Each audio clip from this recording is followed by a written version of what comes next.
ada yang tahu itu apa sasaran pendidikan?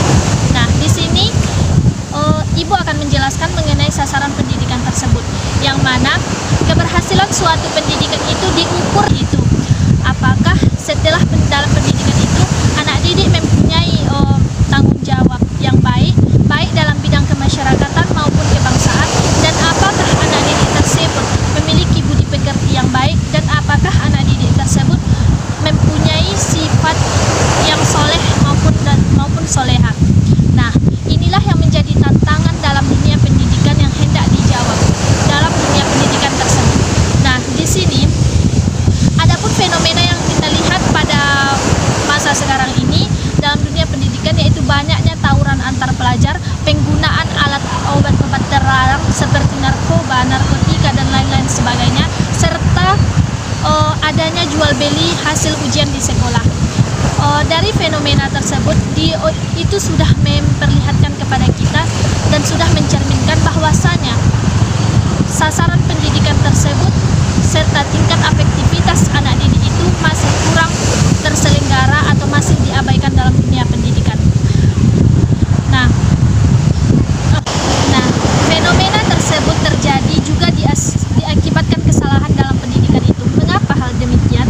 Hal itu terjadi karena kebanyakan dalam dunia pendidikan itu materi dijelaskan secara teori saja tanpa adanya praktek yang dilakukan secara langsung mengaitkan dalam kehidupan nyata dari anak didik itu. Nah, adapun yang kedua yaitu manajemen guru. Guru merupakan sumber daya manusia yang sangat memiliki peranan penting dalam dunia pendidikan. Manajemen guru ini harus diperhatikan dengan baik, mulai dari bagaimana seleksi atau rekrutmen yang dilakukan kepada guru, serta bagaimana pemberian motivasi kepada guru dalam mengajar, serta bagaimana memberikan motivasi kepada guru untuk meningkatkan kompetensinya dalam mengajar anak didik tersebut.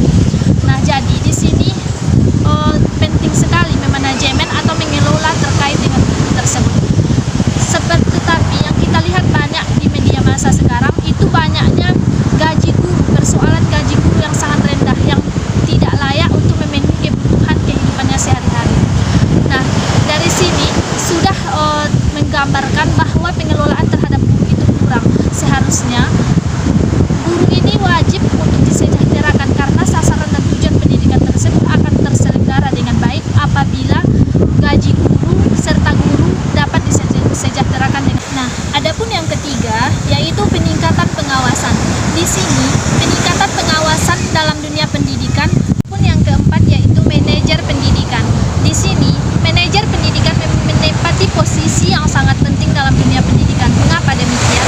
Karena suatu pendidikan atau tujuan pendidikan tersebut dapat tercapai apabila dikelola oleh orang yang ahlinya dalam dunia pendidikan tersebut. Tetapi yang kita lihat pada masa sekarang ini, banyak antara guru-guru tersebut tidak mempunyai keahlian sebagai guru, tetapi ia menjabat sebagai guru, sehingga terkadang tujuan pendidikan tersebut tidak dapat disampaikan kepada anak didik.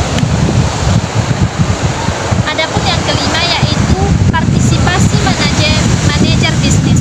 Nah, di sini partisipasi dari manajer bisnis ini sangat berpengaruh juga dalam pengelolaan pendidikan tersebut. Mengapa demikian? Karena dengan adanya manajer bisnis kita dapat mempermudah kita dalam mengelola suatu pendidikan tersebut. Seperti halnya pendidikan yang kita lihat di luar seperti di Amerika Serikat.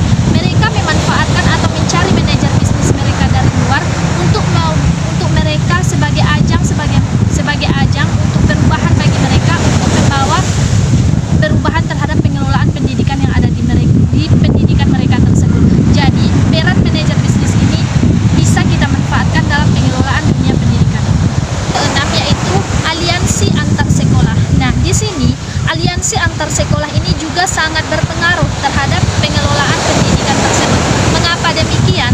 Karena dengan adanya aliansi antar sekolah ini dapat memberikan pengalaman kepada pendidikan kepada sekolah yang satu dari sekolah yang lain, sehingga mereka bisa mengambil gambaran atau pengalaman terhadap yang dilakukan dari sekolah tersebut. Jadi pengelolaan dari sekolah lain tersebut bisa menjadi gambaran untuk perubahan dalam mereka melakukan pengelolaan pendidikan di sekolah mereka.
suatu pendidikan tersebut A7 yaitu kebijakan pemerintah.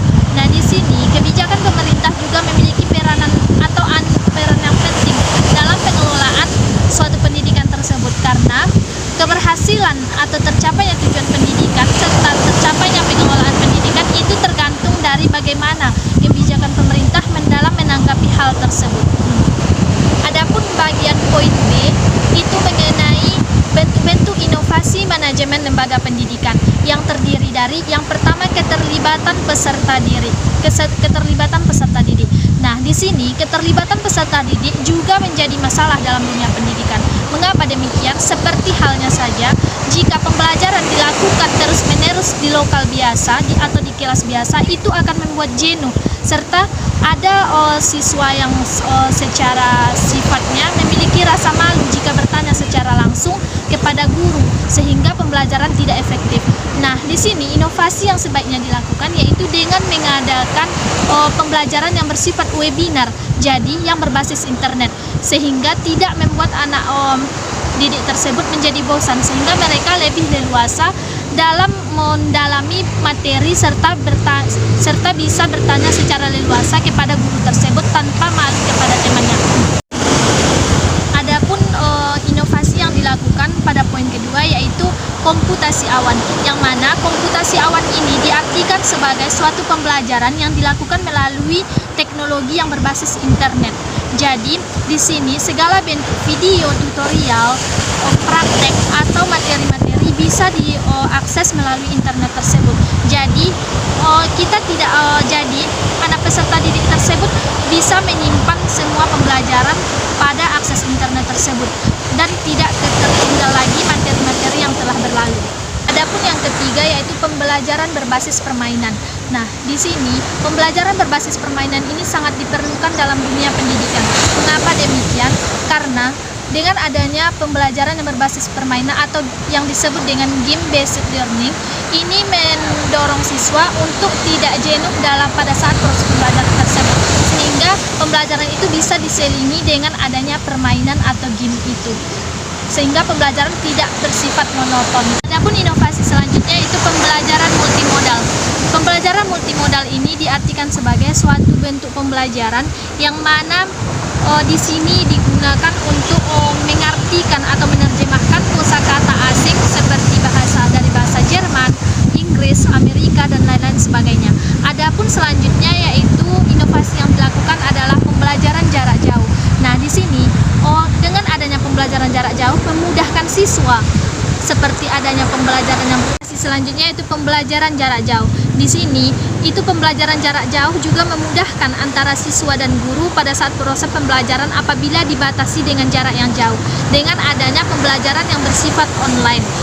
Inovasi selanjutnya yang bisa dilakukan yaitu pembelajaran berbasis komunitas. Nah, pembelajaran berbasis komunitas ini seperti misalnya jika kita ingin belajar berbahasa Inggris, seperti kemajuan yang ada di dunia di internet, kita dapat mengakses atau ikut serta dalam komunitas orang-orang yang sedang belajar berbahasa Inggris. Jadi dapat memudahkan kita dalam pembelajaran berbahasa Inggris tersebut. Adapun inovasi selanjutnya bisa dilakukan yaitu virtual reality dan augmented reality. Virtual reality ini diartikan sebagai suatu pembelajaran yang seolah-olah dilakukan secara langsung, yang mana menggunakan 3 dimensi untuk menjelaskan suatu pembelajaran tersebut, sehingga seolah-olah nyata kita berada di lingkungan itu. Sedangkan augmented reality itu pembelajaran yang dilakukan dengan menggunakan 2 dimensi atau 3 dimensi, yang mana barang-barang yang bersifat maya tersebut bisa menjadi suatu barang-barang yang bersifat nyata, seolah-olah kita terlibat pada lingkungan tersebut. Tiga yaitu dampak positif dan negatif dari inovasi. Yang pertama yaitu dalam bidang teknologi. Adapun dampak positif dari inovasi yang dilakukan dalam bidang teknologi yaitu memudahkan kita dalam mengikuti perkembangan teknologi tersebut, sehingga kita dapat mengakses lebih mudah informasi yang ada dengan adanya teknologi itu. Negatif dari inovasi dalam bidang teknologi yaitu banyaknya penyalahgunaan teknologi tersebut kepada hal-hal yang tidak baik. Bidang informasi dan komunikasi. Adapun dampak positifnya yaitu lebih memudahkan kita untuk mengakses informasi informasi dari jauh dengan adanya internet atau kemajuan teknologi tersebut. Sedangkan dampak negatifnya yaitu banyaknya para orang lain itu menggunakan internet kepada hal-hal yang tidak baik atau penyalahgunaan internet tersebut atau teknologi ini kepada hal-hal yang kepada tujuan-tujuan yang tidak baik tersebut. Pun yang ketiga yaitu dalam bidang sosial dan budaya. Dampak positifnya yaitu banyaknya para wanita karir yang memasuki jabatan dalam bidang dunia politik serta dalam bidang-bidang lainnya yang menyangkut politik tersebut. Adapun dampak negatifnya itu kurangnya moral, banyaknya kekurangan moral dalam kalangan remaja tersebut. Baiklah, mungkin sekian pembelajaran pada hari ini terkait manajemen lembaga pendidikan. Mohon maaf apabila terdapat kesalahan. Wassalamualaikum warahmatullahi wabarakatuh.